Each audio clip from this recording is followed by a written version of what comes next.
солай керек. Сосын айтады ана кісі, қалай менің нөмірімді біліп қойдың, қалай айтшы маған, айтшы маған менің нөмірімді ал, айтшы деп айтқаннан кейін мен айта салдым.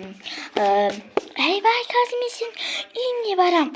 Ярамышка, осындай сендер осы балаларды көрейінші, сені көшеден көрейін, сені аямайын деді. Енді мен далаға шықпаймын. Айттым, түсіріп жіберші үйіңді, өзің түріңді деді.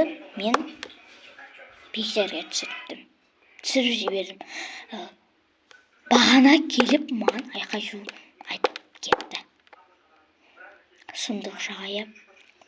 Тек өзіңіздің нөмерін жазыңыздар. Достар, ондай болмайды.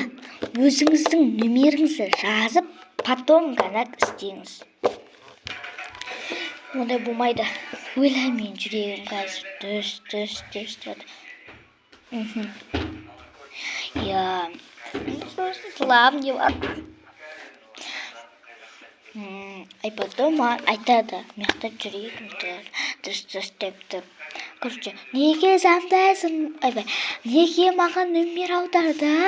Не папаны шақырайын ба, не мамаңды ма? Мамаңның атын білем деді да. Айтты. Мамамның атын айтпай қойын. Кәусар, мамамның аты. Негізінде Әсем ол мамамның аты. Осы яққа мен Әсем деп жазып болған, просто мамамның атын жазым келді. Кәусар деп жазым келмеді. Менің мына бір аттар болады, сол біреудің атын алып қоя салғаннан кейін болмайды ол. Біреудің сол кісінің атын қазір қойсақ, айқай-шу қайтадан басталады. Сол үшін өзіңіздің нөмеріңізді жазыңыз, болды. Ешкімнің нөмерін вообще жазбаңыз. Құрдасың ба, андай мамаң ба, әпшең ба, қонағың ба, туысқаның ба, апайың ба, достарың ба, біреу солардың нөмерлерін вообще жазбаңыз. Олар звондайды да сізге.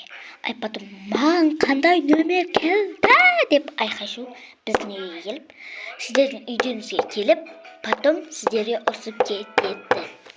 Маған бағанағы кісі ұрсып тарс етіп жауып кетті. Бірақ басқа біреудің аяқ киімін киіп кетті. Мен оны түсінбедім. Қазір көрсетемін солардың аяқ киімін. Шалан қой. Жүрегім дүрс деп отыр. Міне, осы аяқ киім. Потом